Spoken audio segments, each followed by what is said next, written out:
Hi, welcome back to my channel, T to the Y to the M to the A-R-A. And today we'll be answering your lot questions you have requested, so I am answering. You know I love it when you leave me questions. I don't have no problem with answering them. So if you want to hear my lock journey and how it's been, I have been locked for 1 year and 8 months, then stay along. Tell me, am I dreaming? How the hell you looking so fly? I just got a meeting when I looked at you today. I got problems, baby, and I need you to save me. Yep. All right, so I was sitting here touching up my locks because I had, see, look, touching up. I did this part already. I still got a lot to go over here. But as I was sitting here touching up my locks, I'm like, let me answer a few of those questions because they have been asking. And you know I don't like long videos, so I'm going to get right into it. But question number one that you asked is, this question is coming from Caramel Drizzle. She said, how do you maintain now? Will you have to take the braid out eventually or just retwist the ends? So my answer on how do I maintain these locks, I simply use my interlocking tool and I touch it up. I'm gonna insert a little clip of how I touch up my locks and I'm going to show you. So as you see, I have a lot of new growth right here. I simply take the lock, put inside the tool, take it, pull it through, and just repeat this over and over again. This is how I maintain the lock. And I'm gonna give you a close-up look. Me starting my locks off braiding them has not done anything to the lock.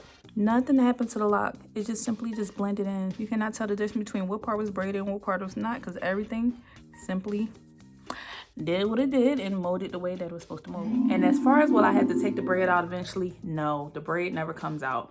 For those of you who don't know, I started my locks off with like braiding up to this point, and then the rest of it, I just did a 2-strand twist.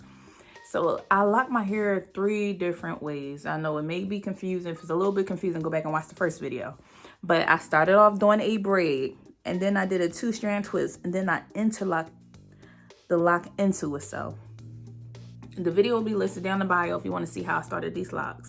But over time, like I said, it's been 1 year and 8 months. The braid simply grew out into the lock, so you don't see anything. There was nothing to comb out, touch up, or anything. Everything looks seamlessly together. I hope you can see that. No braid need to be combed out. This is how my locks look. The next question comes from Nicole McGill, and she asks, hello, I have been thinking about locking my hair lately. I wanted to know how many locks do you have? I have a total of 266.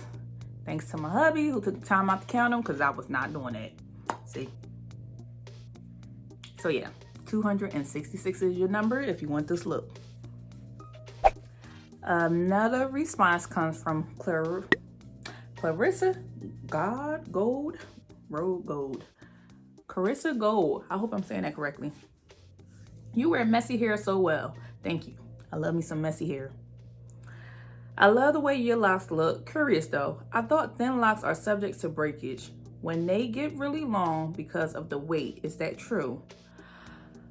I'm not quite sure. I'm not a lock expert. I'm just a mama that was at home doing her own hair to save some coins.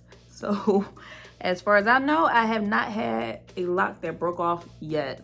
Do I have a few of them that's thin? Yeah, I do. But for the most part, my hair is pretty thick itself. So I haven't had that problem. And I haven't lost a lock yet. You might have to consult an expert on locks, a loctician that may know that answer for you. Also, what does weaving the lock into itself do? Weaving the lock into itself helps to make the lock more sturdier. So if you are, say if I were to do a 2-strand twist, there's a possibility that the 2-strand twist will unravel if I go to wash my hair or something. I haven't had the lock in long enough and it has not budded or locked up. But if I take and do a 2-strand twist and then I interlock it into itself 1, 2, or 3 times, then more likely the lock is going to stay in. It's more secure when it comes time to washing your hair, especially with having new baby locks. So that was my purpose for interlocking my hair. And lastly, what is the little tool called that you use? So the little tool I use to interlock my hair is called the locking tool, which looks like this. And I will have a link for it down below. I got it off of Amazon. You can put in locking tool or interlocking tool. They're both the same thing and they work pretty well, and that's what I use to interlock my hair. The next question comes from All Things Bree, and she asks, do they shrink less this way? I haven't really done another method, so I'm not sure if my locks will shrink less compared to another method. Of course, there are other methods out there, such as palm rolling, interlocking, braiding, and then it turned into locks. All I know is the type of locks I have, and of course, my 3 children, their hair is locked as well, and we're experiencing our lock journeys at different rates at different times with different methods. It's grown a lot, but I'm not sure compared to somebody else's lock journey whether this journey helps the hair shrink less. Sorry I couldn't answer your question. The next question comes from Glenda. Love your hair. When did you do your first wash and retightening, and how often?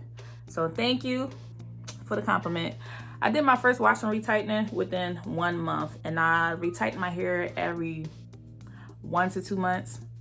I am the type of person, well, let me say that again. I do a full retighten 1 to 2 months, but anytime I have any free time, it don't matter if I'm at a doctor's appointment waiting for the kids to get off the school bus, I am just sitting there retightening a lock. If I'm sitting down for a second watching a show, I'm going to retighten a lock.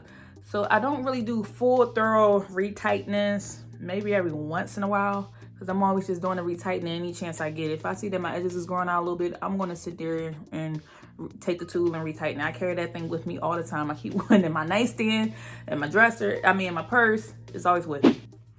As far as with washing my hair, I wash my hair as often as I like. You know, summertime, you get in the pool and the beach and all that, you wash your hair every single time.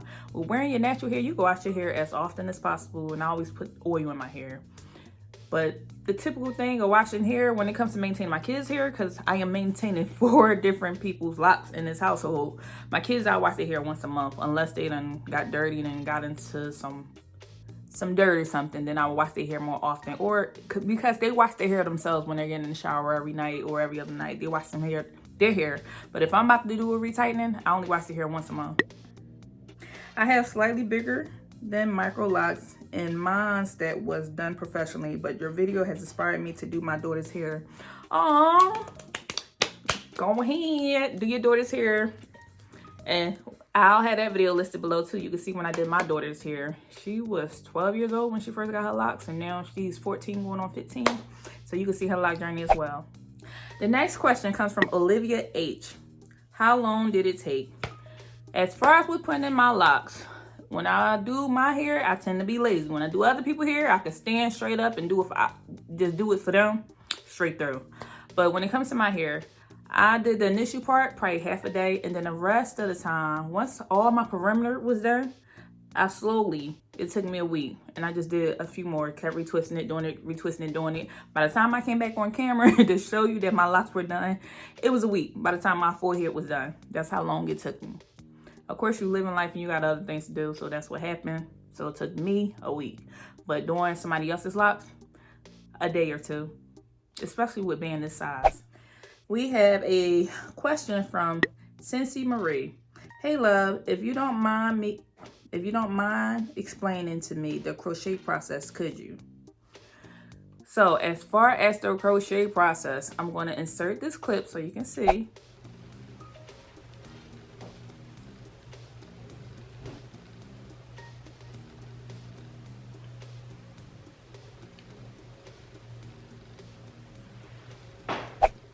And I hope I explained it the correct way, or that you can understand. If not, go back and watch my video when I explain it even more in thorough details of how I did the crochet process. Next question comes from Tangi Coleman. You want to do mine without the lock? No. I'm not doing nobody else's hair. I have 4 locks in this house to maintain, and I know you're probably saying that as a joke, but no. People ask me that all the time, even when I'm walking on the street. Hey, who did your hair? Just because I did my hair don't mean I want to do your hair. Sorry. Next question comes from Ambra Martin. Thank you for sharing and your daughter's locks journey. Any updated videos? Because of this question, Ambra, I hope I'm pronouncing your name correctly. If I did not, I apologize. This is why I'm knocking out all these lock videos, because y'all have been excellent updates. So here you go. This is your update. Next question comes from William Copeland. This is William. My girlfriend Danielle said, how much do you do here and where are you? William, I'm sorry, I don't know who your girlfriend is, but I'm not about to give out my location. You gonna have to find you a local loctician, go on StyleSee and see who's in your area. All right. But thank you for inquiring and asking. That means y'all like my work, but thank you. So I hope this lovely video answered a few of your questions. If you have any more questions, please leave them down below and I'll see you in the next video. Bye.